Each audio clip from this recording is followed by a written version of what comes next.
नमस्कार, आप देख रहे हैं न्यूज़ 24। मैं हूं विपनेश माथुर और 11 बजे की बुलेटिन की शुरुआत कर रहे हैं इस वक्त की बड़ी खबर के साथ।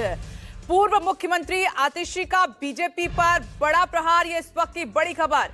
महिलाओं को 2500 की योजना का ऐलान क्यों नहीं किया, ये आतिशी सीधे सीधे सवाल पूछ रही हैं दिल्ली सरकार से और सीधे झूठ बोलने का, धोखा देने का आरोप लगाया है सरकार पर। बीजेपी ने दिल्ली की महिलाओं को धोखा दिया है, पूर्व मंत्री का यह आरोप। बीजेपी ने सरकार बनते ही ऐलान किया था और ये इस वक्त की बड़ी खबर, ये वादा किया था कि जैसे ही सरकार बनेगी और महिलाओं को ही सम्मान दिया जाएगा। कैबिनेट का ये पहला फैसला होगा। सीएम ने महिलाओं से किए वादे को तोड़ा है।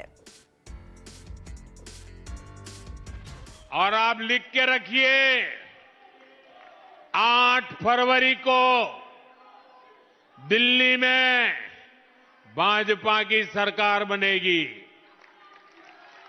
8 मार्च अंतर्राष्ट्रीय महिला दिवस है। 8 मार्च तक दिल्ली की बहनों के खाते में 2500 रुपया पहुंचना शुरू हो जाएगा। आज शाम को 7 बजे कैबिनेट की पहली बैठक हुई। दिल्ली की सब महिलाएं इंतजार कर रही थी कि कैबिनेट की बैठक के बाद दिल्ली की मुख्यमंत्री रेखा गुप्ता जी आएंगी, प्रेस कॉन्फ्रेंस करेंगी, अनाउंस करेंगी कि जो वादा भारतीय जनता पार्टी ने किया। आज सुबह रेखा गुप्ता जी ने कहा कि पहली कैबिनेट की बैठक में 2500 रुपए दिल्ली की हर महिला को हर महीने देने की स्कीम पास होगी। लेकिन मुझे दुख है इस बात का कि सरकार बनने के पहले ही दिन भारतीय जनता पार्टी ने अपने वादे तोड़ने शुरू कर दिए, दिल्ली वालों को धोखा देना शुरू कर दिया। देखिए, शुभकामनाएं और बधाई देती हूँ, उन्हें बड़ी जिम्मेदारी मिली है। लेकिन ये बयान, ये दावे तो 10 साल से केंद्र में भाजपा की सरकार है, 7 सांसद इनके हैं, सब कुछ इनका, एमसीडी इनकी, अब सरकार भी इनकी है। देखते हैं यमुना कितनी साफ होती है। ये तो दावे जो है वो समय पर आने पर सच्चाई समय आएगी। अभी सिर्फ मुझे लगता है एक फोटो ऑप के लिए वहां पर मशीनें चल रही हैं, वहां पर सब कुछ हो रहा है, लेकिन यमुना साफ होती है नहीं होती ये समय बताएगा। 15 साल कांग्रेस का राज रहा, 13 साल आम आदमी पार्टी ने राज किया। अपना कार्यकाल देखने हमें एक दिन में प्रश्न उठाने वाले ये कौन लोग हैं जिन्होंने दिल्ली को बैकफुट पे कर दिया।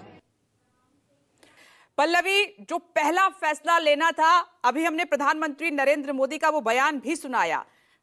साफ तौर पर 2 फरवरी का वो रैली में बयान है कि विमेंस डे 8 मार्च को है, उस दिन पहली किश्त जो है महिला सम्मान में जारी की जाएगी 2500 रुपए की। लेकिन कैबिनेट पे कल वो फैसला नहीं हुआ और इसीलिए पूर्व सीएम ने हमला बोला है।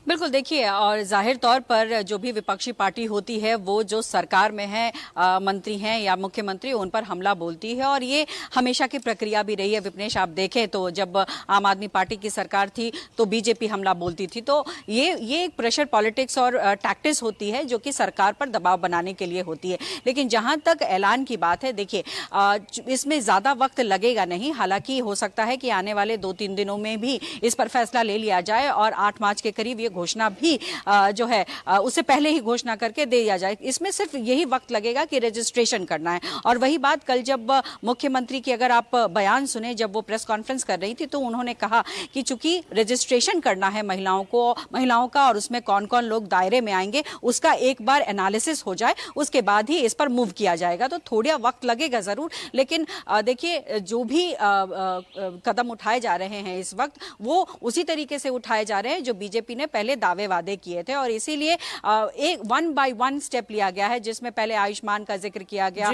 सीएजी का जिक्र किया गया और आने वाले समय में इसका भी जिक्र होगा। और 14 मार्च के आसपास होली भी है, तो ये भी कहा गया था कि होली में फ्री सिलेंडर भी दिया जाएगा।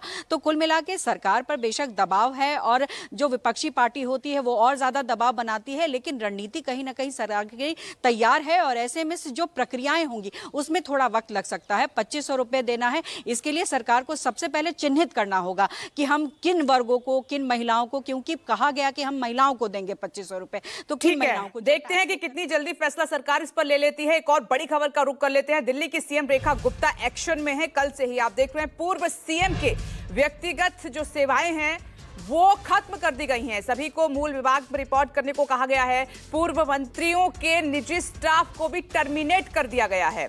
इसी बड़ी खबर के साथ यहां ले रहे हैं एक छोटा सा ब्रेक। फॉर ऑल लौटेंगे, देखते रहिए न्यूज़ 24।